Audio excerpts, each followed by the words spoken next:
오늘은 요한계시록에 있는 말씀, 요한계시록 12장 13절부터 17절에 있는 말씀을 살펴보도록 하겠습니다. 그동안 이제 강해 설교를 계속 했었는데요. 출애굽기 강해를 잠시 중단하고 우리나라 정치적인 상황과 맞물려서 영적인 그런 전쟁과 관련된 말씀을 전하도록 하겠습니다.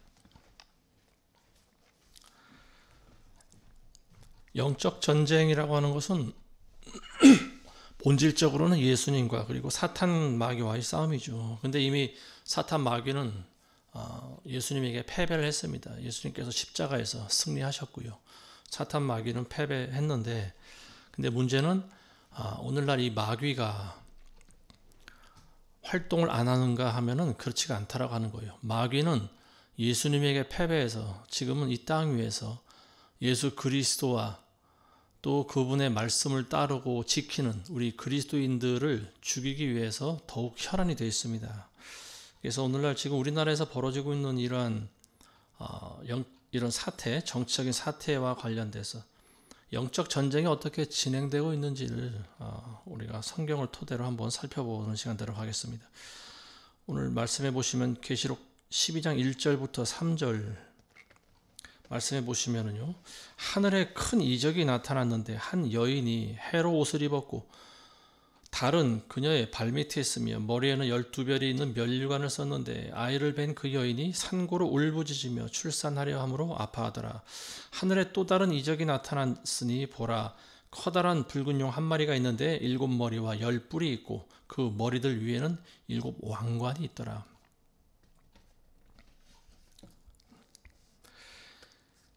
자, 이제 계시록 12장 전체는요, 계시록 1장부터 11장 그리고 13장 이후의 일을 중간에 연결해 주는 역할을 하고 있고요. 그리고 영적인 그런 본질에 대해서 영적인 상황을 시각적으로 이렇게 표현해 주고 있는 그런 부분이라고 볼 수 있는데요. 12장 그 1절부터 지금 우리가 읽으신 말씀 보시면요, 하늘에 큰 이적이 나타났다. 한 여인이 나타나고요. 근데 이 여인이 누구냐에 대해서 이제 학자들마다 조금씩 해석이 다른 것 같습니다. 자, 먼저 한 여인이 해로 옷을 입었다. 그 태양을 등졌다라고 하는 말이죠. 그러니까 햇빛, 태양을 이제 후광으로 배경을 하고 달이 발밑에 있고 머리에는 12별이 있는 면류관을 썼다. 자, 해와 달과 12별이라고 하는 것은 창세기 37장에 보면은 요셉이 꾼 꿈에 대해서 설명을 해주고 있는데요. 그 요셉이 꿈꾸는 자지 않습니까? 별명이. 근데 어느 날 꿈을 꾸고 자기 형제들에게 그리고 아버지 앞에서 형제들에게 그 꿈에 대해서 이야기를 해주는데요. 해와 달과 11별이 별 11개가 자기에게 엎드려 경배하는 그런 꿈을 꿨다고 합니다. 자, 그래서 이제 이걸 우리가 해석을 해보면은 해와 달 그리고 12별, 11별인데 요셉까지 포함하면 12별이 되는 겁니다. 이 해와 달 사이에서. 그러니까 해와 달이라고 하는 것은 야곱과 라헬 또는 레아라고도 볼 수가 있는 거죠. 야곱의 사이에서 12별이 나왔다라고 하는 거고요. 그리고 이 12별은 12지파를 상징하고 결국 이스라엘을 말한다라고 하는 거죠. 여기서 한 여인이라고 하는 것은 이스라엘을 상징하는 것이다. 이렇게 볼 수가 있습니다. 이것을 이 여인을 이제 교회로만 해석하는 것은 잘못된 거고요. 원래는 이 여인이라고 하는 것은 이스라엘입니다. 1차적으로는 이스라엘이에요. 근데 물론 이제 영적인 그런 적용은 할 수 있다고 봅니다. 왜냐하면은 지금의 이스라엘에는 사실은 지금의 이스라엘은 예수 그리스도를 메시아로 공식적으로 인정하지 않은 나라이기 때문에 그래요. 그래서 지금 예수님의 말씀을 지키며 살아가고 있는 그리스도인들은 사실은 본토 유대인들이 아니고 이방인들입니다. 그래서 지금 교회를 통해서 교회 시대를 살아가고 있는 모든 이방인들 그리고 예수 그리스도를 메시아로 인정하는 메시아닉 주 같은 이런 사람들이 이제 오늘날 크리스찬들이라고 볼 수가 있는 거고요. 자, 근데 한 이적이 나타났는데 이 한 이적은 이 여인이 이제 해산하기 위해서 고통스러워하는 모습이 있고, 두 번째 이적이 또 나타났습니다. 그게 뭐냐면은요. 자, 하늘에 또 다른 이적이 나타났는데 커다란 붉은 용 한 마리가 나타났습니다. 이 붉은 용은 머리가 7개 달려 있고 뿔이 10개가 달려 있습니다. 그리고 이 머리들마다 7 왕관이 있다라고 하는 거죠. 머리가 7개 달려 있다라고 하는 것은, 7이라고 하는 것은 항상 완전한 수를 상징하는 거지 않습니까? 머리가 7개다라고 하는 것은 이 땅에 대한 권세를 용이 가지고 있다라고 하는 말입니다. 그래서 이 용의 모습이라고 하는 것은 이 세상을, 지금 이 세계를 다스리고 있는, 눈에 보이지 않는 영적 사탄을 상징하고 있는 거죠. 자, 근데 이 사탄이 오늘 본문 말씀은요, 계시록 12장 13절부터인데요. 13절부터 17절까지 한번 읽어보겠습니다. 그 용이 자기가 땅으로 쫓겨난 것을 알고서 사내 아이를 출산한 그 여인을 박해하니라.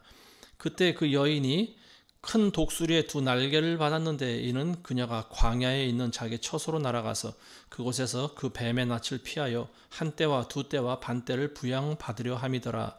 그 뱀이 여인 뒤에다 자기 입에서 물을 홍수같이 쏟아 그 여인을 홍수에 떠내려가게 하려 하되 그 땅이 그 여인을 도와 그 입을 벌려 용이 그 입에서 쏟은 홍수를 삼켜버리더라. 그러자 그 용이 여인에게 분노하여 여인의 씨 가운데 남은 자들, 즉 하나님의 계명들을 지키며 예수 그리스도의 증거를 가진 자들과 싸우려고 나가더라.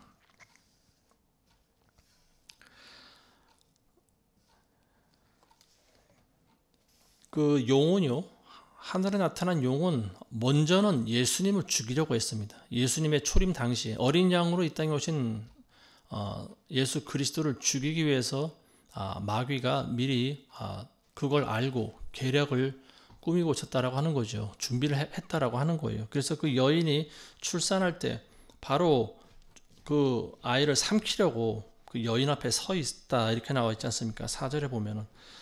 자, 역사적으로 보면은 이제 성경에도 기록되어 있지만요. 예수님은 베들레헴에서 태어나셨고, 그리고 그 사실을 안 그 헤롯이 이제 그 예수님을 죽이기 위해서 자기 말고 또 다른 왕이 태어났다라고 하는 그 예언의 말을 듣고요, 베들레헴 인근에 있는 2살 아래의 모든 사내 아이들 전부 다 죽였습니다.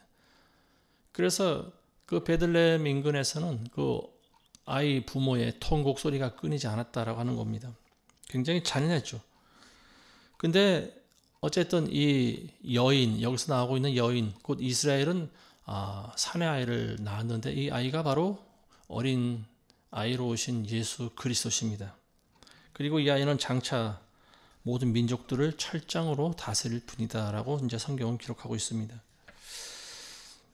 자, 이처럼 지금 우리가 나눈 말씀은요, 영적인 본질에 대해서 그 배경을 보여주고 있는 겁니다. 영적인 싸움이라고 하는 것은 예수 그리스도와 사탄과의 싸움이 먼저고요. 근데 예수님에게 패배한 사탄이 지금은 누구와 싸우고 있느냐 하면 여인들 가운데 그 여인의 남은 자들, 여인의 17절에 보시면요, 여인의 씨 가운데 남은 자들이라고 나와 있어요. 그리고 이런 자들이 누구냐? 하나님의 계명을 지키며 예수 그리스도의 증거를 가진 자들과 싸우려고 나가더라. 이게 바로 오늘날 그리스도인이라고 하는 겁니다.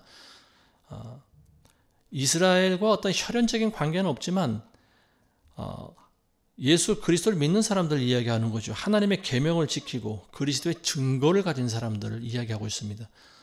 그리스도의 증거가 어디 있습니까? 하나님의 말씀이 우리 안에 있기 때문에 이게 곧 그리스도의 증거 아니겠습니까? 말씀이기 때문에 예수님이 우리 안에 계신 거잖아요. 그래서 우리는, 그리스도인들은 예수님의 증거를 가진 자들이고요. 그리고 그 증거를, 예수님을 증거해야 하는 증인들이라고 하는 거죠. 자, 이처럼 영적 전투의 배경에 대해서 이제 잠시 살펴봤고요. 영적 싸움의 장소에 대해서 이제 한번 알아보겠습니다. 가장 치열한, 역사적으로 이 세계가 창조된 이후로 가장 치열한 영적 싸움이 벌어졌던 장소는 어디겠습니까? 바로 중동 지역입니다. 예루살렘을 중심으로 한 중동 지역이에요. 이스라엘이라고 하는 거죠. 이스라엘은 지금도 전쟁 중이죠. 이 중동 땅이라고 하는 것은 최초의 에덴 동산이 있었던 장소라고 보여집니다. 그래서 마귀는 어떻게 해서든지 그 장소를 점령을 하려고 발악을 하는 거죠. 자, 그래서 이제 이스라엘이 수천 년 동안 나라 없는 민족으로 떠돌아다니다가 1948년도에 드디어 독립이 됐는데요. 그때 이스라엘이 독립했을 때 그 주변에 있던 팔레스타인 연합군들이요 벌떼같이 달려들었습니다. 이집트를 중심으로 해서 아랍 연맹이 이스라엘을 포위하고 공격을 했는데요. 근데 그때마다 놀랍게 이스라엘이 승리를 했다라고 하는 거죠. 이거는 뭐 이전에도 없었고 이후에도 없었던 그런 참 놀라운 승리라고 볼 수 없어요. 전력으로 따지면 이스라엘과 주변에 있는 그 팔레스타인 국가들과는 비교가 되질 않았습니다. 이제 갓 그 출범한 나라가 무슨 무기가 있었겠어요. 그 당시 이집트가 쳐들어왔을 때 이스라엘에는 탱크도 뭐 몇 대 되지 않았다고 하죠. 뭐 총이나 좀 있을까요? 근데 어쨌든 그들과 맞서서 기적적으로 승리를 했다라고 하는 거죠. 자, 그때부터 지금까지 이스라엘은 크고 작은 전투를 무수히 치렀고요. 그리고 그때마다 승리를 했습니다. 그래서 지금의 이스라엘의 그 영토까지 이제 확장을 시킨 거고, 이제 2023년도 10월 달부터 지금 하마스와의 전쟁이 또 다시 시작됐는데요. 이제 만 3년째, 횟수로 3년째 지금 전쟁을 계속 벌이고 있습니다.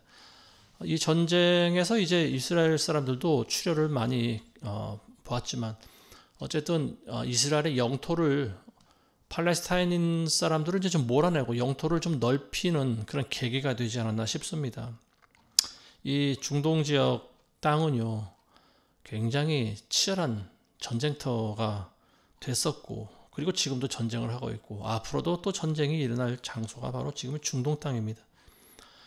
이 예루살렘을 중심으로 한 이스라엘, 그리고 그 팔레스타인 땅 그 지역은요, 여러 차례 그동안 주인이 바뀌었습니다. 원래는 그곳이 이제 아브라함에게 주어진 언약의 땅이고 이스라엘 민족에게 주어진 땅이지만요, 이스라엘 민족들의 이제 배교로 말미암아서 그 땅이 다른 이방인들이 차지하게 됐었죠. 그래서 로마가 차지했다가 또 그다음에는 이제 뭐 이슬람 세력이 차지했다가 뭐 이게 계속 바뀝니다, 주인이. 그리고 또 영국도 그 땅을 통치한 적이 있었고요. 그리고 또 팔레스타인에 의해서 다스려지다가 48년도 이후로는 이제 유대인들이 다시 또 귀환을 하고 나서 지금은 이스라엘의 주인이 다시 유대인들로 바뀌었습니다. 그리고 이 중동 지역은요, 앞으로 또 전 세계에서 역사상 가장 큰 전쟁이 예고된, 성경에 기록되어 있는 그런 전쟁이 예고된 장소가 바로 그곳입니다. 왜냐하면 예수님의 재림이 가까이 왔을 때 모든 민족과 모든 열방과 나라들이 군대를 동원해서 중동 지역으로 집결한다고 나와 있습니다. 그 장소가 어디냐면 유프라테스 강 그 부근에 모여서 전쟁을 벌이는데요. 이게 바로 인류 최후의 전쟁이라고 알려진 그 아마겟돈 전쟁이라고 하는 거죠. 자, 그래서 이제 그 아마겟돈 지역을 그 지역으로 많은 그 군대들이 몰려드는데, 근데 그 군대들이 그곳에 몰려든 영적인 배경이 뭐냐? 바로 예수 그리스도의 재림을 가로막고 방해하기 위함이라고 하는 거죠. 사람들은 모르죠. 사람들은 왜 자신이 그곳에 가야 하는지, 왜 거기서 전투를 벌여야 하는지 눈에 보이는 현상만 믿고 따라갑니다. 그렇지만 그 모든 일의 배후에는 악한 원수 마귀 사탄이 조종하고 있다라고 하는 것을 알아야 됩니다. 뭐 그들이 뭐 예루살렘을 탈환하기 위해서 뭐 러시아나 뭐 이란이나 뭐 이런 나라들이 예루살렘을 점령하기 위해서 밀고 들어갈 수도 있어요. 이것은 겉으로 볼 때는 명분입니다. 그렇지만 영적인 배경에는요, 마귀가 있습니다. 마귀가 그러한 마음을 그 지도자들에게 넣어준 거죠.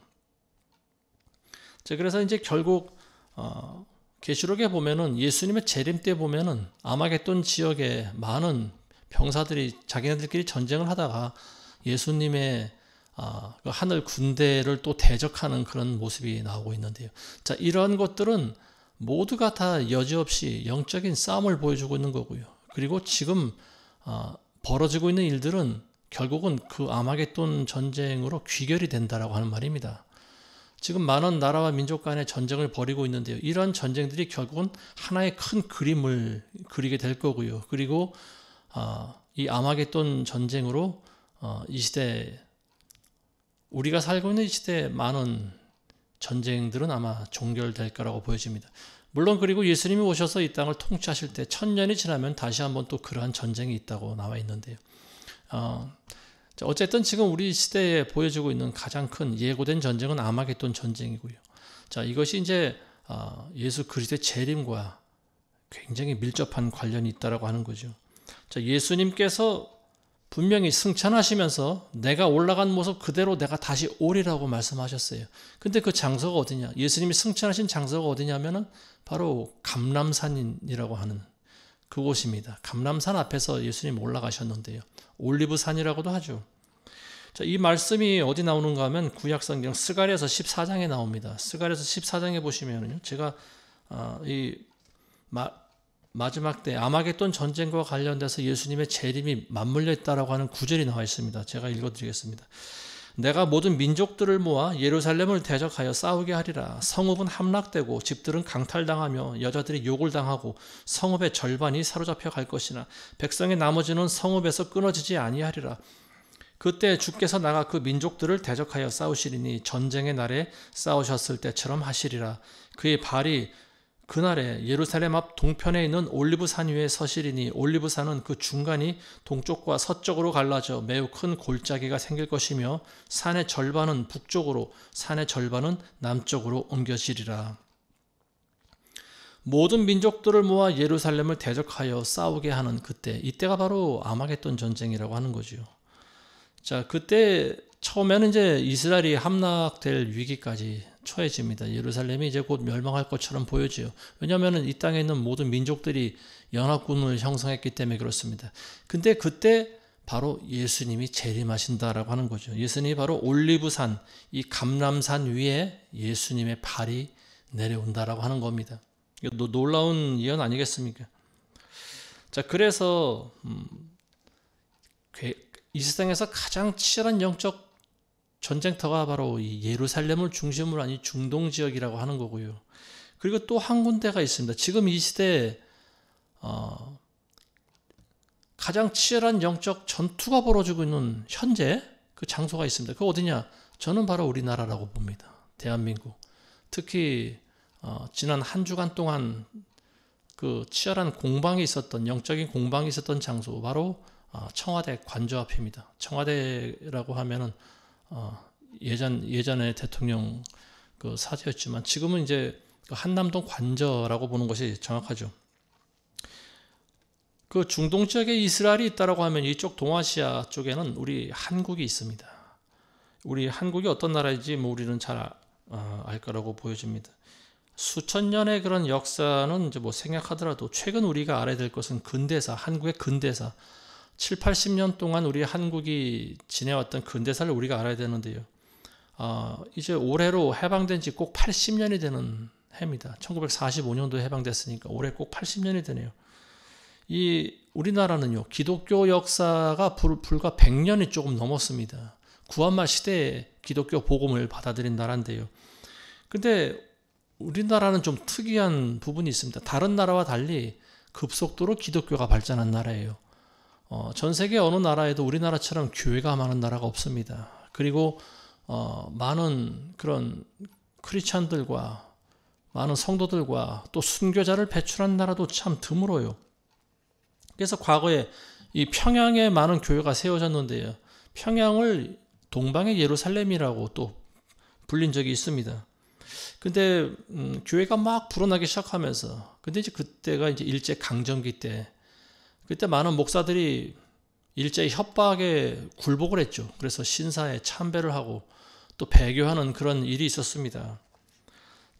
자, 그리고 이제 광복이 됐는데요. 80년 전에 5년 있다가 바로 6.25 전쟁이 일어났죠. 6.25 전쟁의 배경이 뭡니까? 공산주의와 자유민주 진영과의 싸움입니다. 사상 간의 싸움, 이데올로기 싸움이라고도 하는데요. 근데 그 배후는 뭐냐? 영적인 싸움이에요. 선과 악의 영적인 싸움입니다. 그 당시 해방이 되고 나서요, 많은 지식인들이 공산주의, 이 사회주의 사상에 물이 들어 있었습니다. 그래서 이 지식인들이 그런 사상을 가지고 있다 보니까 이 무지한 농민들을 선동하고요. 아무것도 모르는 무지한 그런 일반인들은요. 그들의 사상에 매료가 됐어요. 부자도 가난한 사람도 없는 평등한 사회라고 하는 말이 그들에게 굉장한 매력을 준 거죠. 자, 그래서 많은 사람들이 이 사회주의, 공산주의를 지지했는데요. 결국 우리나라가 이 두 가지 사상을 가진 집단들에 의해서 반으로 갈라져 버린 그런 참 안타까운 그런 역사를 가지고 있습니다. 그래서 지금 북한과 남한으로 갈라진 거 아니겠습니까? 38선으로 나라가 두 동강이 나버렸는데요. 자, 북쪽은 이제 김일성을 주축으로 해서 공산주의자들이 정부를 형성했고요. 남한은 이승만 대통령을 중심으로 자유민주 진영이 이제 또 나름대로 정부를 수립했습니다. 한 나라 안에 두 가지 정부가 생겨버린 거예요. 그래서 결국은 5년이 지난 다음에, 아니죠. 1948년도니까 2년이 채 안 돼서 북한군이 이제 물밀듯이 남침을 했습니다. 소련 이제 탱크를 앞세우고 속수무책으로 우리나라는 당할 수밖에 없었죠. 그래서 우리나라는 그야말로 해방된 지 몇 년 되지도 않고 군대도 형성되지 않은 그런 무기도 없는 상황이었고요. 북한군에게 밀려서 저기 경상남도 지역, 낙동강 이남까지 밀려가게 되는 그런 상황이 됐었습니다. 자, 이 광복 이후 6.25 전쟁 때까지 상황을 보면은요, 우리나라는 그 좌익 그리고 우익 이 두 가지로 나뉘어져서 서로 싸우는 그런 형태를 보이는데 지금 이 시대에 보여주고 있는 것과 똑같아요. 지금도 좌파와 우파로 나뉘어서 서로 싸우고 있지 않습니까? 정말로 끈질기게 이 공산당의 세력들이 끝까지 존재하고 물고 뜯는 나라가 바로 우리 대한민국입니다. 자, 그래서 제가 오늘 이 설교를 준비한 이유가 이 영적인 배경과 본질을 보지 못하면 사람들은 어디에 서야 할지 그리고 어느 길을 가야 할지 우왕좌왕하고 혼란에 빠질 수밖에 없다라고 하는 겁니다. 특히 크리스찬들이 그래요. 많은 대형교회, 큰 교회 다니는 크리스찬들이 목자 없는 양처럼 자기 소견대로 행동하고 있습니다. 왜냐하면 목사들이 정치적인 상황을 정리해 주지 못하기 때문에 그렇습니다. 좌파도 그리스도의 사랑, 우파도 그리스도의 사랑, 뭐든지 하나님의 뜻대로 잘 해결되게 해달라고만 하는데, 근데 그건 잘못된 생각입니다. 지금 우리나라는 좌파라고 하는 공산주의 세력과 그리고 우파라고 하는, 물론 모든 우파가 다 크리스찬은 아니에요. 그렇지만 적어도 우파는 종교를 인정하고 자유시장 경제 체제를 유지하고 있는 나라 아니겠습니까? 그러니까 우리 그리스도인들이 편을 들어야 할 곳은 어디냐? 우파를 우리는 지지해야 된다라고 하는 거죠. 이 땅을 살아가고 있으면서 우리는 우파를 지지해야 됩니다. 그래야 우리 그리스도인들이 살아갈 수가 있는 거예요. 근데 만일 좌파를 지지해서 결국 나라가 좌경화되고 공산화된다라고 하면요, 제일 먼저 핍박을 감행해야 될 사람들이 바로 우리와 같은 그리스도인들입니다. 자, 이제 그 부분은 제가 조금 이따가 또 다시 말씀드리겠습니다. 자, 그래서 이제 6.25 전쟁이 일어나게 됐는데요. 이 전쟁은 역사상 가장 우리나라의 역사상 가장 처참한 전쟁으로 기록이 되어 있어요. 만 3년이 넘는 기간 동안 서로 죽이고 죽는 그런 싸움을 했는데요. 이 같은 민족이에요. 우리나라 사람이에요. 똑같은 우리 이웃이고 우리 형제고 우리 동포입니다. 근데 서로 이상이, 생각이 다르다는 그 이유 하나만으로, 사상이 다르다는 이유 하나만으로 서로 죽이고 죽는 그런 정말 눈뜨고 못 볼 처참한 전쟁을 벌인 나라가 바로 우리나라예요. 집계를 보면 그 당시 사망한 국군의 수만 해도 60만 명이 넘습니다. 지금 우리나라 군대가 50만이 좀 넘는다고 하는데요. 과거는 60만 대군이라고 했지 않습니까? 60만까지 갔는데 그 모든 군인들이 다 죽은 거예요. 3년 동안. 한 명도 남지 않고 그 많은 군인들이 다 죽었다라고 하는 거죠. 자, 그럼 북한군은 얼마 죽었냐? 북한군은 더 많이 죽었습니다. 80만 명이 죽었습니다. 근데 이 북한군하고 남북한 군인보다 더 많이 죽은 사람들이 있어요. 이게 바로 중공군들입니다. 인해 전술로 우리나라에 밀고 들어왔을 때 중공군들이 123만 명이 죽었다고 집계되고 있어요. 자, 그리고 유엔군들도 많이 죽었죠. 유엔군들도 16만 명이나 죽었습니다. 이게 군인들의 수만 이런 거예요. 민간인들이 죽은 수까지 따지면 우리나라 약 절반 이상이 죽거나 다쳤다라고 하는 거예요. 둘 중에 한 명은 죽었든지 다쳤든지 했다라고 하는 거죠. 우리나라는 그야말로 쑥대밭이 돼버렸습니다. 가장 비참한 전쟁이에요. 근데 우리가 특히 알아야 될 사실이 있습니다. 그게 뭐냐면요. 교회들이 당한 핍박입니다. 공산주의자들이 밀고 내려왔을 때, 물론 북한은 그 이전에 전부 교회가 무너지고 불타고 그랬지만요. 남한에 있는 교회들을 이 공산주의자들이 그냥 두지 않았습니다. 그 부산을 중심으로 한 낙동강 이남 지역에 있는 교회들은 그나마 이 화를 모면했는데, 그 외의 지역, 제가 봤을 때 가장 많은 피해를 받은 지역이 전라도 지역이 아닌가 싶습니다. 이 전라도 지역은요, 여수 순천 반란 사건이 있었던 그 지역이고, 그 당시 이제 그 우리가 잘 아시는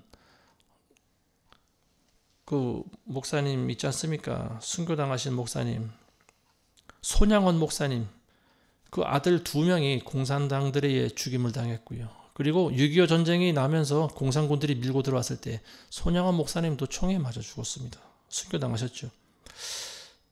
자, 이 전라도 영광 지역에 가면 또 순교 성지가 하나 있는데요. 우리나라에서 참 대표적인 순교 성지를 꼽히고 있다고 하는 교회가 하나 있습니다. 거기가 어느 교회냐면 염산교회라고 하는 교회가 있어요. 이제 유엔군들이 참전해서 인천 상륙작전으로 이제 막 유엔군들을 들어오고 공산당들이 몰려갈 때 도망치지 못하고 남아있던 공산당들이 있었어요. 근데 이 공산당들이 교회에 쳐들어가서 교회를 불지르고요. 거기 있던 성도들을 끌어내서 전부 죽였는데요.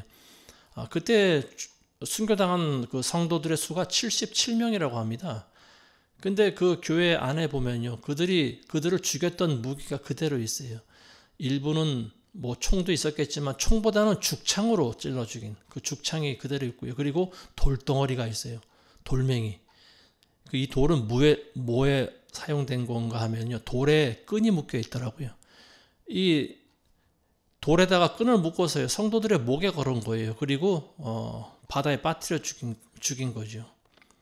무거운 돌을 매달고 바다에 빠지니까 아무리 수영 잘해도 질식해서 죽을 수밖에 없는 거죠. 그러니까 무기가 없으니까, 총알이 없으니까 돌을 매달아서 사람들을 전부 밀어서 빠뜨려 죽인 사건이 있습니다. 그게 바로 그 염산교회가 겪은 일입니다.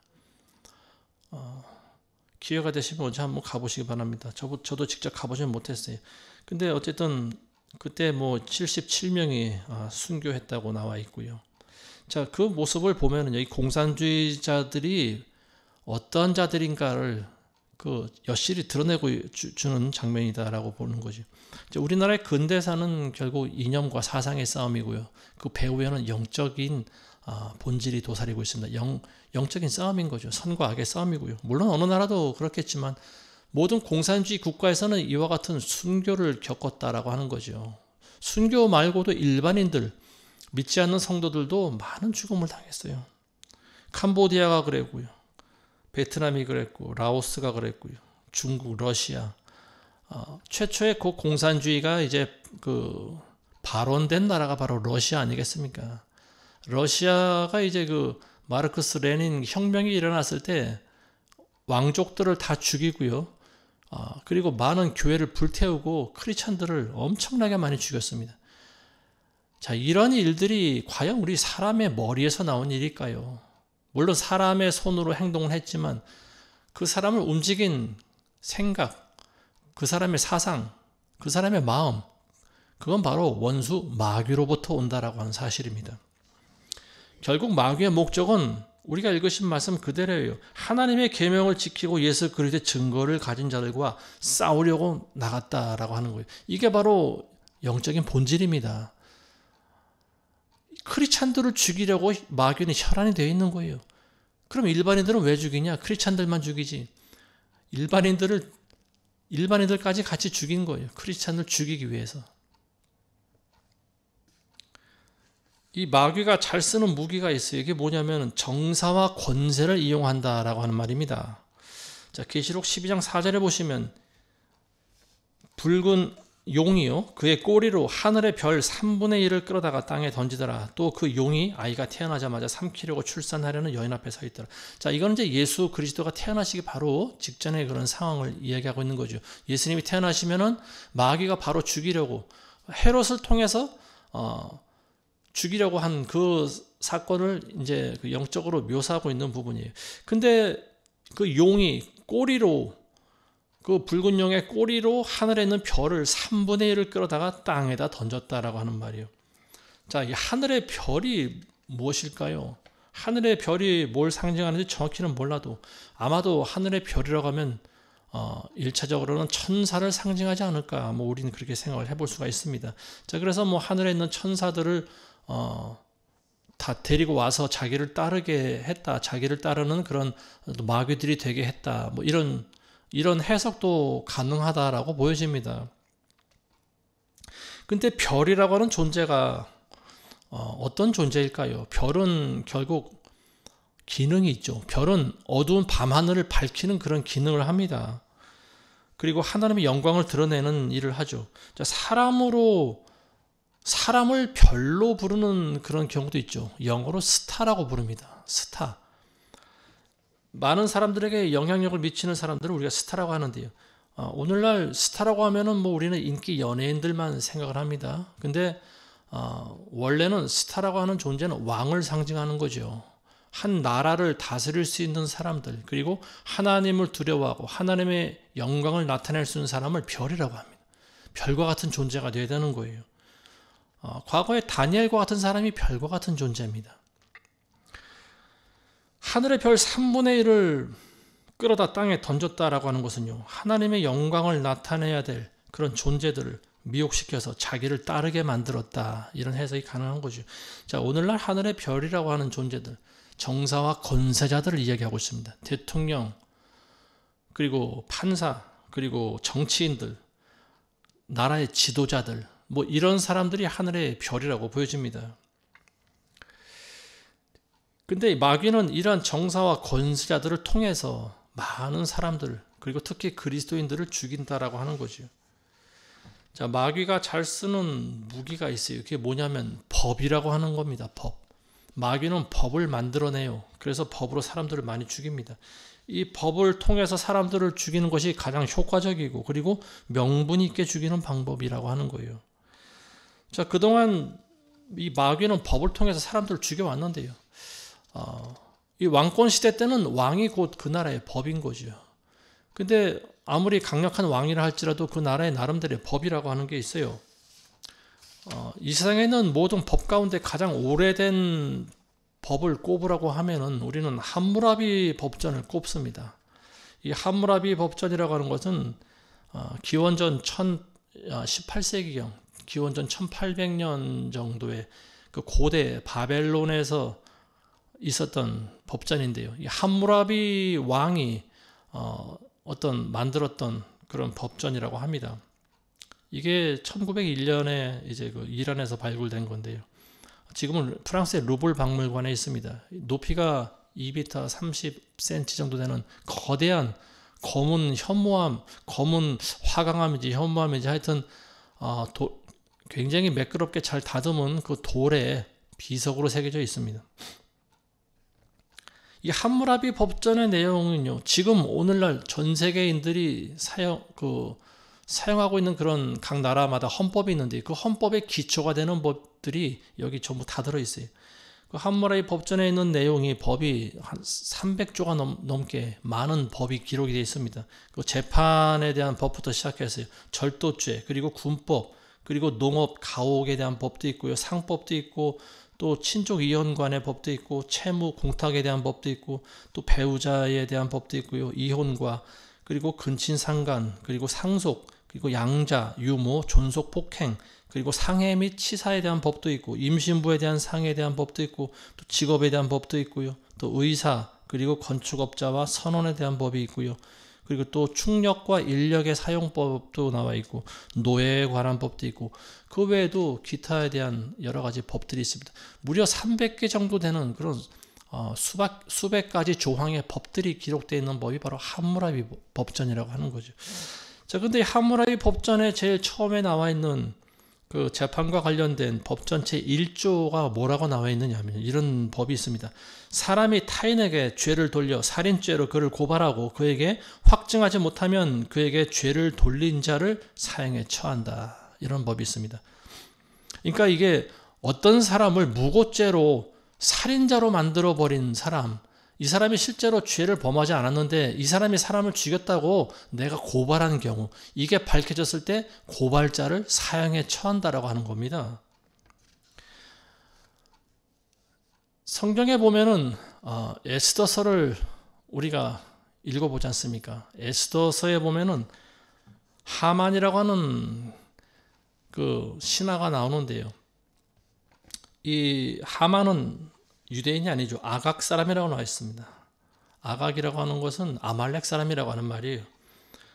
이 하만이 왕 바로 밑에 가장 높은 대신인데 이 사람이 왕에게 허가를 얻습니다. 그리고 새로운 법을 만들어내는데요. 이게 어떤 법안인가 하면 유대인들을 전부 죽이자고 하는 법안입니다. 그 발단은 모르드게로부터 시작됐죠. 그 포로로 끌려왔던 모르드게가 다른 신하들은 다 자기한테 경배하고 절하는데 모르드게만은 하만을 봐도 고개를 숙이고 인사를 하지 않는 거예요. 그래서 모르드게를 죽이려고 하다 보니까 모르드게가 유대인이라고 한 사실을 알게 됐습니다. 이 하만이. 그래서 이 모르드게 하나만 죽여서는 내가 분이 안 풀린다. 모르드게와 같은 동족인 유대인들까지 다 죽여버려야겠다. 그리고 이 법을 만들어야겠다. 그래서 만든 법이 바로 유대인들을 전부 다 죽이자고 하는 법이에요. 그래서 아하수에로 왕의 반지를 가져다가 거기다 도장을 찍습니다. 그리고 그거를 그 당시 페르시아 전역에 전부 다 발송을 해버립니다. 그래서 모월, 모일, 몇 시가 되면은 모든 그 백성들이요 다 칼을 들고 유대인들을 죽이자고 하는 그런 법을 만들어내게 된 거죠. 근데 이제 결론적으로는 이 하만이 만들어낸 법이 결국은 자기 자신을 죽이는 그런 법이 되어버렸죠. 왜냐하면은 당시 그 왕 아하수에로 왕의 사랑을 받고 있었던 에스더가 유대인이라고 한 사실을 이 하만은 까맣게 모르고 있었던 거예요. 그래서 결국 이 하만은 왕의 분노를 삽니다. 그래서 자기가 만들어 놓은 자기 마당에 높이 매달아 놓은 장대에 자기가 목이 매달려서 결국은 비참하게 죽음을 당합니다. 아무 죄도 없는 사람을 죽이려고 하는 자, 이 자는 무고죄에 해당하고 이 무고죄는 사형에 처한다라고 하는 거예요. 이게 함무라비 법 제일 처음에 나온 법입니다. 이 무고죄를 저지른 자는 사형에 처해야 마땅하다라고 하는 거예요. 지금 우리나라에서 벌어지고 있는 정치 상황과 굉장히 좀 흡사하지 않나 그런 생각이 듭니다. 지금 우리나라 대통령이 탄핵 일보 직전에 있는데요. 대법원에서 헌재에서 판결이 나기도 전에 이 사람들은 대통령을 체포해야 된다고 지금 모든 공권력을 다 동원해서 대통령을 체포하려고 지금 혈안이 되어 있습니다. 이게 바로 무고죄라고 하는 거예요. 대통령은 사실 제가 봤을 때 죄가 없습니다. 대통령으로서 죄를 저지른 게 없어요.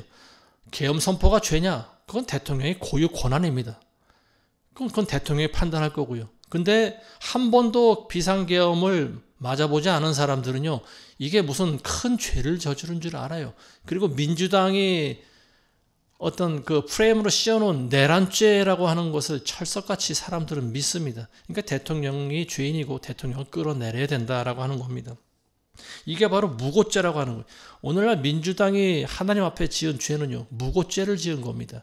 죄가 없는 대통령을 끌어내려서 결국은 그를 감옥에 가둬야 된다라고 하는 것이 이 사람들의 생각이에요. 그래야 자기네들이 마음대로 이 나라를 주무를 수 있지 않겠습니까? 죄가 없는 대통령에게 내란죄를 적용해서 탄핵시키고 끌어내린다라고 하면요, 한 사람의 인생을 완전히 파탄내는 거예요. 앞으로 그가 무슨 정치를 할 수 있겠으며, 그리고 이미 실추돼 버린 그 명예를 어떻게 다시 회복할 겁니까?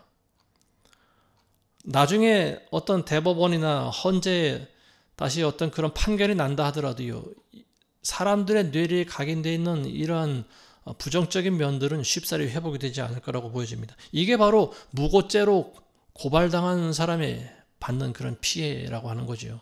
그래서 이 무고죄로 고발한 사람은 함무라비 법전에서도요, 수천 년 전에서도 이런 무고죄는 사형에 처해야 된다라고 하는 거예요. 지금 민주당 의원들은요, 제가 봤을 때 사형죄입니다. 사형죄.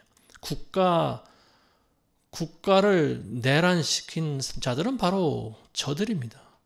혼란스럽게 만들고 대통령이 일을 할 수 없게 만들어버리고 국가를 마비시키고 국민들을 선동하고 미혹시킨 죄, 이게 바로 가장 큰 내란죄 아닌가요?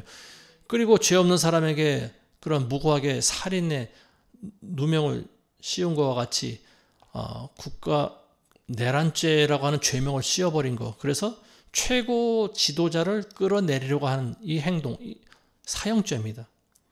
예전에 박정희 대통령 때 같았으면 이 사람들 전부 다 사형당해도 벌써 여러 번 사형당했을 사람들입니다.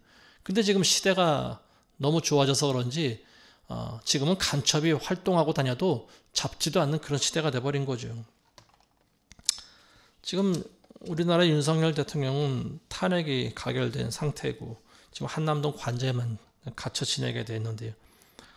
이 공수처가 대통령을 체포하려고 했지만 경호처의 이제 완강한 저항으로 실패를 했습니다. 체포에 실패했고요.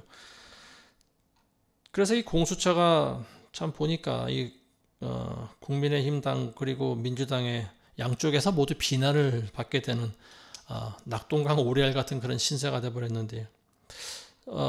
지난 6일 그저께죠. 6일로 이 첫 번째 영장 마감이 기한을 넘겼습니다. 근데 바로 어제 법원에서 또 2차 영장이 발부됐다고 하는데요. 2차 영장 그 발부 기한이 언제까지인지 모르겠어요. 근데 앞으로 이 민주당에서는 계속해서 대통령을 체포할 때까지 영장을 발부하겠다고 지금 발표를 하고 있죠. 이 좌파 정당 이 민주당은요, 지금까지 여러 가지 이상한 법을 만들어내고 있어요. 저들이 다수 그 의원 수를 차지하고 있지 않습니까? 그러다 보니까 마구 밀어붙이기 식으로 지금 법을 다 통과시키고 있는데요. 근데 본인들은 정작 법도 안 지켜요. 자기네들이 만들어낸 법을 자기네들은 지키지도 않아요. 그래서 내로남불이라고 하는 말이 나온 것 같습니다. 그리고 죄 없는 대통령한테 내란죄의 프레임을 씌워서 끌어내리려고 하는 거죠. 이 사람들이 이렇게 하는 이유는 뭘까요? 조기 대선을 치르기 위한 거죠. 그리고 조기 대선에 나갈 사람은 바로 당대표. 자기 민주당 당대표를 대통령으로 만들려고 하는 거 아니겠습니까? 이 당대표는 전 세계에서도 이제 다 아는 유명한 사람이 된 것 같습니다. 미국에서는 이미 이 사람이 누군지를 다 간파하고 있어요. 그래서 이 트럼프 대통령 취임식 때 야당 의원들은 한 명도 초청을 하지 않았습니다. 미국에서. 그리고 여당에서만 3명인가 초청한 걸로 알고 있는데요. 뭐 윤석열 대통령은 지금 구금 상태이기 때문에 초청을 해도 올 수 있는 그런 상황이 아니죠. 미국에서도 이미 이재명이 친북 성향을 가지고 있다라고 하는 것을 이미 간파하고 있습니다. 그래서 저들은요, 지금의 우파 대통령을 끌어내리려고 안간 힘을 쓰는 겁니다. 왜냐하면 그래야 좌파 대통령을 만들 수 있기 때문에 그러는 거예요. 그리고 그들의 배후에는 공산주의 사상이 있습니다. 공산주의는 마귀의 사상이죠. 겉으로는 모든 국민들을, 모든 백성들을 잘 살게 해주겠다고 하지만 사실은 정반대인 거죠. 부익부 그리고 빈익빈 이런 것이 계속 유지되는 사회가 바로 공산주의 사회입니다. 소수의 지배층만 잘 먹고 잘 사는 거죠. 나머지 국민들은 굶든지 죽든지 그 사람들은 상관이 없어요. 그리고 그들이 가지고 있는 것도 오히려 다 뺏으려고 하는 거죠. 이게 바로 마귀의 본질이라고 하는 것을 우리가 알아야 됩니다. 지금 전 세계에서 가장 치열한 영적 전투가 벌어지고 있는 장소가 바로 한남동 앞입니다. 저는 그렇게 봅니다. 우리가 지난 일주일 동안 저들이 어떻게 대통령을 체포하고 끌어내려고 하는지를 눈으로 직접 봤지 않습니까? 공수처를 앞세워서 사람들을 끌고 가서 대통령을 체포하려고 했지만 그래도 대통령 경호처가 잘 막아냈습니다. 근데 지금 저들은 2차 이제 또 법원에서 그 집행명령서를 발부하다 가지고 이제는 뭐 특공대를 조직해서 뭐 강제로 끌어낸다 뭐 이런 위협을 하고 있어요. 이 사람들이 바로 내란을 범하고 있는 사람들 아닌가 싶습니다. 이 사람들이 바로 내란죄를 범하고 있는 거잖아요. 자, 특공대라고 하는 것은 왜 특공대입니까? 이 사람들이 총을 가지고 있기 때문에 특공대에 어떤 명분이 있는 거죠. 총이 없으면 무슨 특공대예요. 그러니까 총을 가지고 사람을 죽여서라도 대통령을 끌고 와야 된다. 이런 주장을 지금 피고 있습니다. 민주당 의원들이. 제가 봤을 때 이거는 이 사람들 전부 미친 사람들입니다. 어느 여자 의원이 그런 말을 하더라고요. 경호처 직원들이 400명쯤 된다고 하는데 400명을 전부 다 잡아서 끌고 와야 된다. 그리고 대통령을 체포해야 된다. 지금 이 사람들이 총칼 없이 어떤 무기 없이 그냥 맨손으로만 그 사람들을 끌고 올까요? 그렇지가 않겠죠. 경호처도 마찬가지고 총으로 다 무장하고 있습니다. 결국은 총탄이 오고 가고 사람들이 죽어나가는 유혈 사태가 발생할 수밖에 없다라고 하는 거죠. 근데 그런 유혈 사태를 감행하더라도 대통령을 체포해야 된다라고 하는 이게 도대체 어떤 사람의 머리에서 나온 생각일까요? 저들은 지금 대통령을 끌어내리려고 하는 생각밖에 없어요. 백성들의 안위고 경제고 국방이고 관심이 없어요. 지금 우리나라에서 가장 우리나라를 어지럽히는 사람들이 민주당 의원들입니다. 민주당을 해체를 해야 됩니다. 저는 민주당을 해체해야 된다고 믿습니다. 민주당은 반드시 해체돼요. 왜냐하면 사회 악이기 때문에 그래요. 우리나라를 어지럽히는 불순분자들이 바로 민주당원들입니다. 이 사람들은 우리나라에 그냥 둬서는 안 될 사람들이에요. 이 사람들은 북한으로 보내든지 해야 됩니다. 감옥에 가두든지 아니면 북한으로 보내야 돼요. 감옥에 갇힌 상태에서 공산주의에 대한 사상을 철저히 깨닫고 자유민주가 얼마나 중요한지를 아는 사람만 감옥에서 꺼내줘야 됩니다. 제 생각이에요. 그렇게 됐으면 좋겠습니다. 자, 그리고 이 공산주의자들이 또 잘 쓰는 무기가 있습니다. 그게 뭐냐면 선전선동.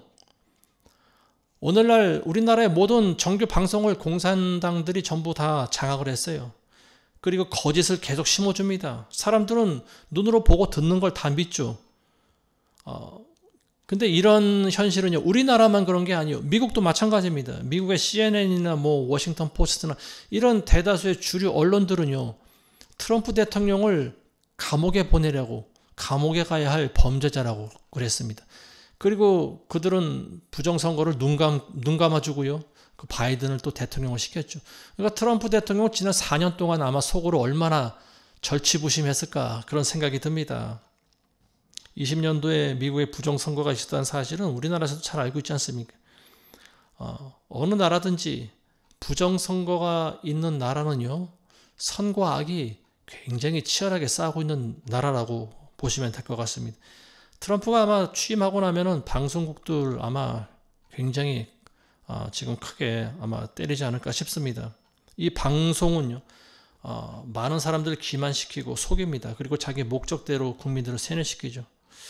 우리나라의 대다수 사람들이 이번 사태 본질을 보지 못합니다. 이 좌파에 속한 사람들은요, 윤석열 대통령을 끌어내려야 된다라고 생각하는 사람들은요, 논리가 없습니다.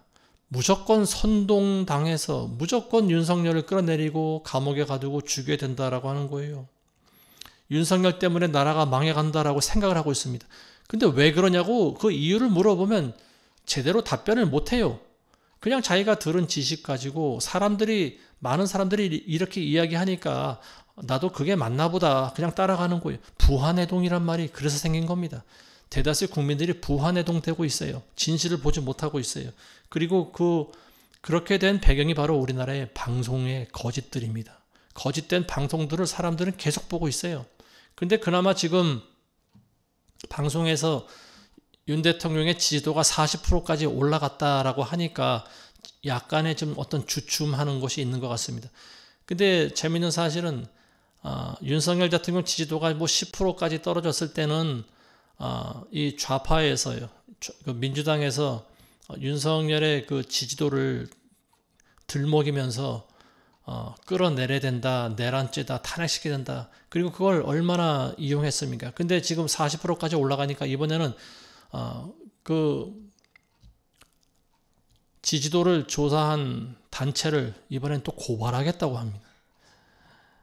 그러니까 완전히 이 사람들 자기네들 입맛에 맞으면은 그냥 두고, 그렇지 않으면 자기네들과 생각이 다르면 고발을 또는 탄핵하겠다고 하는 인간들이 바로 저 사람들이에요. 자, 이제 뭐 경찰에서 뭐 특공대를 조직해서 체포하겠다, 지금 뭐 이렇게 지금 말들을 하고 있는데요. 이게 언제까지 갈지 모르겠습니다. 근데 아마도 긴 싸움이 될 수도 있지 않을까 싶습니다. 근데 언젠간 조만간 이게 판가름 나도록 우리가 기도를 해야 되지 않을까 싶습니다. 이 사람들이 왜 이렇게 무력으로라도 대통령을 끌어내리려고 할까? 과거에도 없었던 일들을 왜 하려고 할까? 대통령이라고 하는 존재는요, 그날의 최고 지도자입니다. 최고 지도자에게는 최고 권력이 주어지는 거예요. 근데 최고 권력자를 끌어내리려고 아둥바둥하고 있다라고 하는 것은요, 저들이 뭔가 본심을 가지고 있다라고 하는 거죠. 지금의 대통령이 자기네들과는 다른 노선을 가지고 있다라고 하는 거예요. 이 윤 대통령이 우파기 때문에 그렇습니다. 근데 국민들은 정치에 관심이 별로 없어요. 우파면 어떻고 좌파면 어떠냐, 뭐 이런 사람들이 많이 있어요. 근데 우리나라의 좌파들은요, 공산주의자들과 밀접하게 연결이 되어 있지 않습니까? 지금 현재 우리나라는 민주당이 그동안 뿌려놓은 이 미혹에 지금 많은 사람들이 속고 있는 그런 상황인데, 이 만에 하나라도 지금 뭐 다시 이 좌파 대통령이 또 들어선다라고 하면 우리나라는 그야말로 걷잡을 수 없는 상황이 되어버립니다. 지금 대통령 데려가는 이 민주당 대표는요, 범죄자입니다. 이미 드러난 범죄만 해도 여러 가지가 있어요. 그리고 12건이나 되는 재판에 지금 걸려 있습니다. 지금 감옥에 들어가도 벌써 들어갔어야 될 사람이에요. 근데 이 민주당에서 이렇게 저렇게 법을 만들고 또 교묘하게 이리 빼고 저리 빼고 또 옹호해 주는 바람에 여지껏 지금 살아남고 있는데요. 윤 대통령이 지금 탄핵하는 이 시점에 아주 좋은 기회로 여기고 있죠.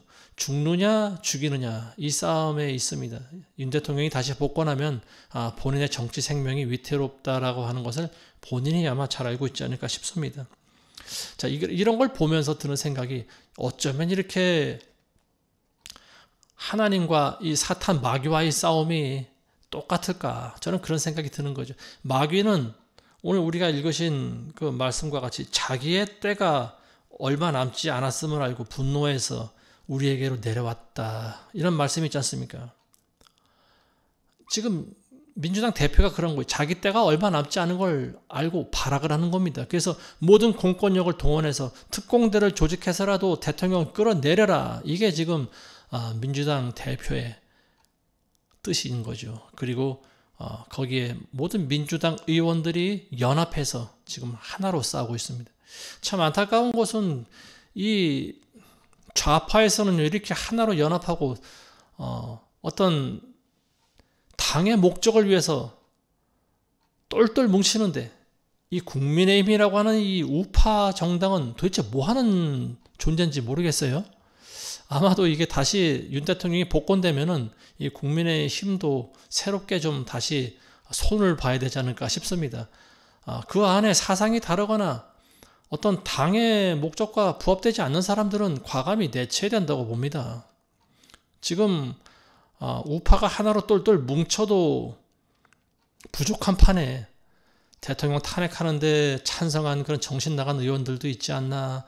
또 지금도 이 당 대표라고 하는 사람들이 하는 짓들을 보면은요, 방송에 나와서 탄핵은 불가하다 이런 말을 하지를 않아요. 보면은 사람들의 눈치를 보는 것 같아요. 그냥 이 사람의 눈치도 보고 저 사람의 눈치도 보고, 그리고 또 대통령도 구해야 되겠는데 이게 되겠습니까? 처음부터 탄핵은 불법이고 대통령은 내란죄를 저지르지 않았다, 이런 이야기를 해야 되는데, 대통령이 한 것이 잘못이다라고 하는 그런 전제 조건을 가지고 항상 말을 하는 것 같아요.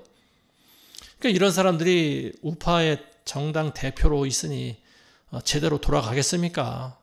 한남동에서 공수처가 대통령을 체포한다고 막 들이닥칠 때도요. 그 사람들은 한 명도 안 나타났어요. 국민의힘 의원들은 2명인가요? 2명밖에 안 나타나더라고요. 처음에. 근데 그들을 막아낸 거는 결국 국민들입니다. 민초들이에요. 이 사람들이 태극기와 성조기를 들고 나가서 대통령을 막아냈습니다. 그리고 여론이 점차로 이제 이 대통령을 옹호하는 편으로 조금씩 돌아서고 있는 그런 상황이 된 것 같습니다. 우리나라가 만에 하나라도 공산국가가 된다라고 하면 모든 국민들은 불보듯이 뻔해요. 많은 사람이 죽거나 다치거나 불행해집니다. 경제는 다시 뒤로 후퇴하고요. 그리고 중산층들이 다 몰락하고 전 세계에서 우리나라에 투자한 모든 기업들이 앞다퉈서 우리나라를 전부 다 빠져나갈 겁니다. 우리나라는 그러면 답이 없어요. 과거에 60, 70년대의 상황을 다시 겪어야 돼요. 그런 일이 어떻게 일어날 수 있을까? 우리는 그런 생각을 하지만 지금 그런 전례를 보여주고 있는 나라들이 많이 있지 않습니까? 아르헨티나가 그러고 베네수엘라가 그러고 또 그리스 같은 나라도 그러고요. 많은 나라들이 지금 이러한 국가 부도를 맞이한 그런 상태로 근근히 살아가고 있지 않습니까? 우리나라도 지금 그렇게 되기 일보 직전이라고 저는 보여집니다. 공산사회에서는요, 국민들에게 자유를 주지 않습니다. 모든 걸 다 뺏어가요. 공산당들이 하는 가장 대표적인 행동이 뭐냐면 부자의 것을 빼앗아서 가난한 자들에게 주자라고 하는 거죠. 그게 공산당 사상입니다. 그래서 지주들을 다 죽인 거 아니겠습니까? 과거에 6.25 때 부자들을 다 잡아 죽였어요. 죽창을 들고 가서 찔러 죽이고 인민재판에 세워서 죽이고요. 지금 보여주고 있는 우리나라의 법원과 이 재판석, 판사, 이 사람들이 하고 있는 일 보면 인민재판 할 때와 똑같습니다. 분명히 시간이 주어져야 되는데도 불구하고 이 사람들은 기다릴 틈이 없다라고 하는 거죠. 왜냐하면 자기네 당대표를 빨리 대선에 당선시켜야 되기 때문에, 대통령을 만들어야 되기 때문에 이 사람들 시간이 없는 거예요. 그러니까 뭐 법원이고 판사고 뭐 필요 없어요. 벌떼같이 이 좌파 의원들이 달려가서 막 협박을 하고 으름장을 놓고 난리를 치고, 거기에 또 이 어리석은 판사들은 또 이 체포 명령 영장을 또 만들어주고, 지금 우리나라 그런 상황이에요. 공산당들은 가진 자의 것을 빼앗습니다. 부자를 가만히 두질 않아요. 그래서 문재인 때 삼성도 하마터면 거들날 뻔했지 않습니까? 누굽니까? 이재용을 또 감옥에 구속시킨 일이 있었죠. 어쩌자는 겁니까 도대체? 그런 대기업들을 다 빼앗으면 자기네들이 운영할 능력이나 되나요? 그럼 국민들 뭐 먹고 살자는 겁니까 도대체? 일자리를 잃은 사람들이 한두 명이 아니잖아요. 그렇게 되다 보면. 근데 그걸 감행하려고 하는 건 뭐냐? 결국은 우리나라를 부자도 없고 가난한 자도 없는 평등사회를 만들려고 하는 건데요. 이것이 어리석은 공산주의, 사회주의 사상이라고 하는 거죠.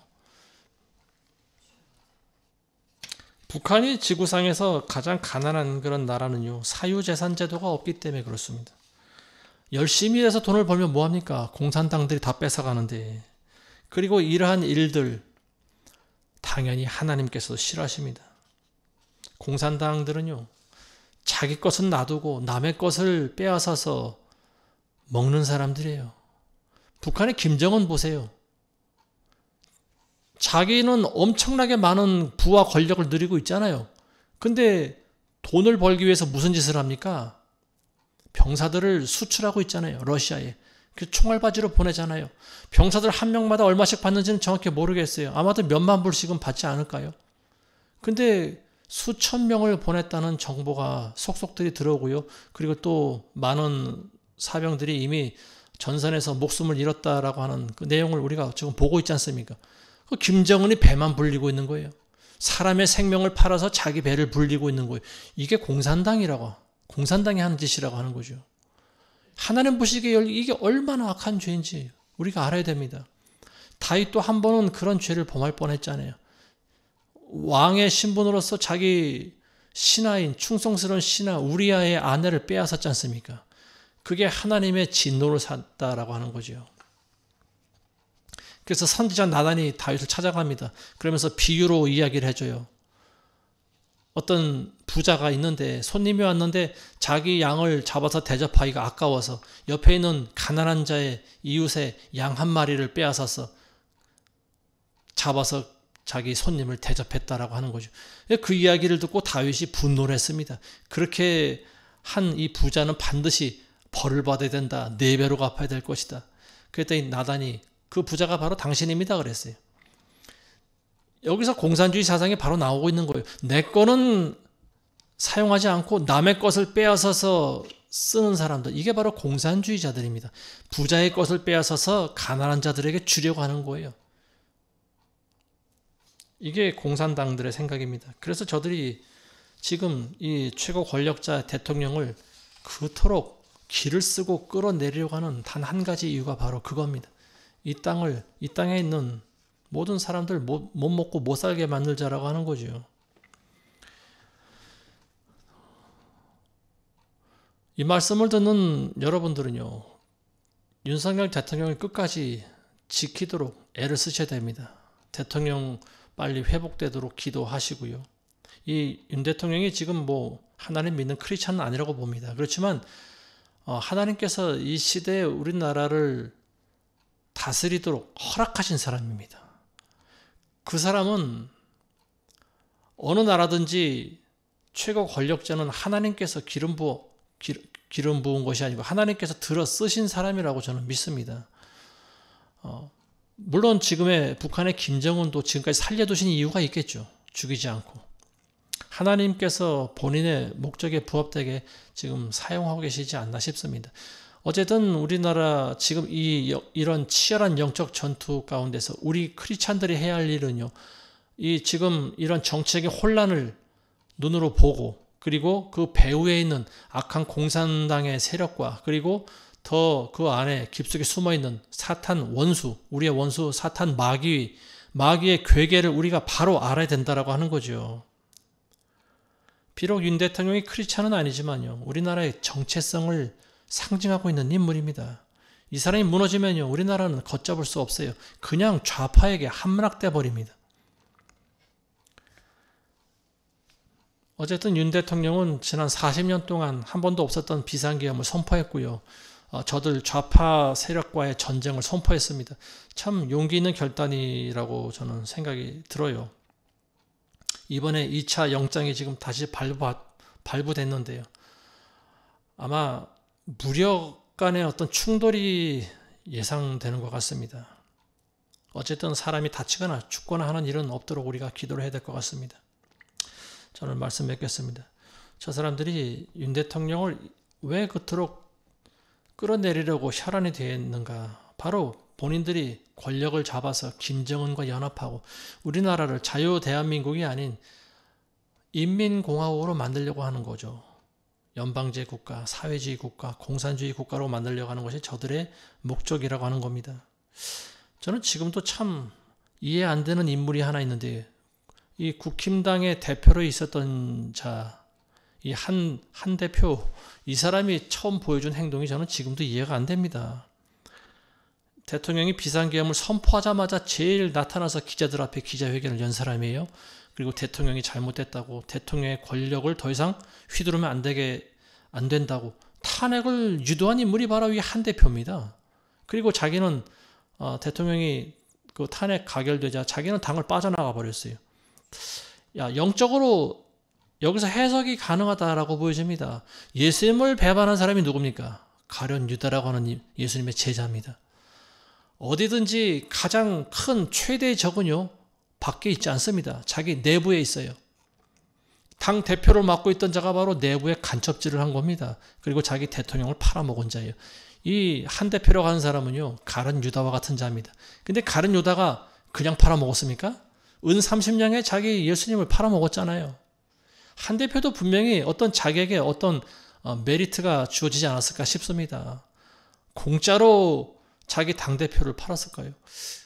어떤 자기에게 이득이 주어지지 않는데 왜 그런 무모한 짓을 하겠습니까? 많은 사람들의 지탄을 받는 행동을 왜 하겠습니까? 아마도 자기는 그런 생각을 했던 것 같아요. 이참에 한번 내가 스타가 돼보자. 대통령을 끌어내리는데 앞장선 어떤 스타가 돼보자, 유명한 사람들의 지지를 얻는 그런 인기인이 한번 되어보자, 뭐 이런 생각을 했을 가능성이 있습니다. 근데 본인의 생각과는 지금 상황이 그대로 흘러가지만은 않을 거라고 보여집니다. 어쨌든 이 한 대표라고 하는 인물이 있었고요. 참 제가 봤을 때 결국은 대통령이 끌어내려지고 우리나라가 좌파 공화국이 된다라고 하면요, 이 한동훈은 그렇게 되게 만든 가장 큰 장본인입니다. 그렇게 되면 굉장한 악인으로 아마 그 이름이 계속 남지 않을까 싶습니다.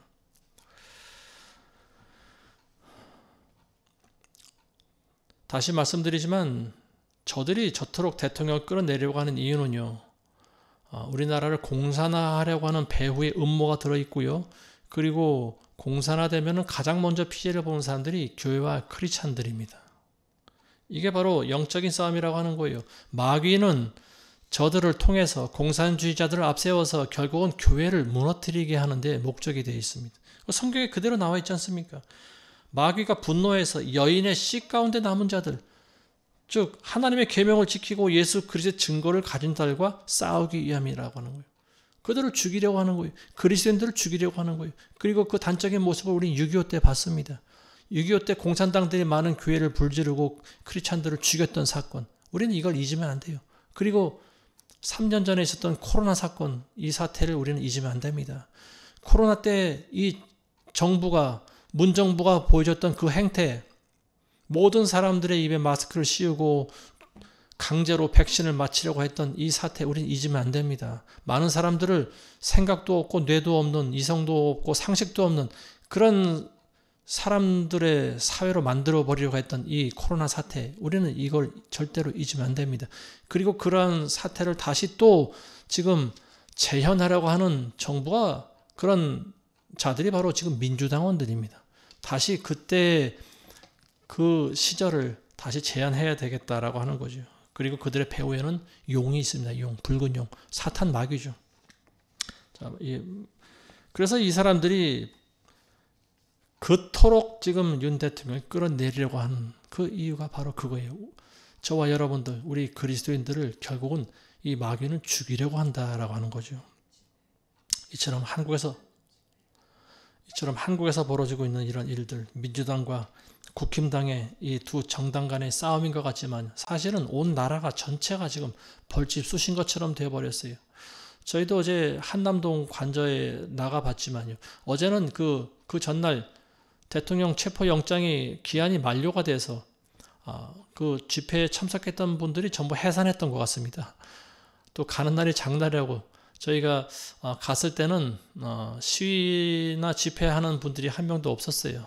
어쨌든 그 앞에 가서 저희가 그 상황을 눈으로 보면서 치열한 영적 전투가 있었던 장소고, 그리고 앞으로도 그곳에 제2차 체포 시도가 있을 텐데 그때 또 가서 우리가 기도를 해야 되지 않을까 싶습니다. 지구상에서 지금 가장 치열한 영적 전투가 벌어진 장소가 바로 이 한남동 관저 앞입니다. 부디 많은 분들이 나가서 기도하시고 그 자리를 채우셔서 힘을 실어주시고, 또 대통령이 원래의 그 자리로 다시 복권할 수 있도록 우리가 기도를 해야 될 것 같습니다. 기도하겠습니다. 하나님 아버지, 지금 우리나라는 치열한 영적 전투 중에 있습니다. 붉은 용과 그리스도인들과의 싸움입니다. 하나님의 말씀을 지키며 그리스도를 위해 살아가고 있는 그런 교회들 간의 싸움이라고 보여집니다. 하나님, 절대 이 나라가 좌파 공화국이 되지 말게 하시고 사회주의 공산국가가 되지 말게 하시며 지금의 자유민주 체제를 유지할 수 있는 그러한 나라로 계속 존립되게 도와주옵소서. 그 일을 위해서 윤석열 대통령이 다시 탄핵 기각이 되게 하시고 복권할 수 있도록, 그래서 이 마지막 때 하나님 예수 그리스도의 오심을 더 널리 만방에 전할 수 있는 그러한 크리스찬들이 마지막 때를 살아갈 수 있도록 도와주시옵소서. 예수님의 이름으로 기도합니다. 아멘.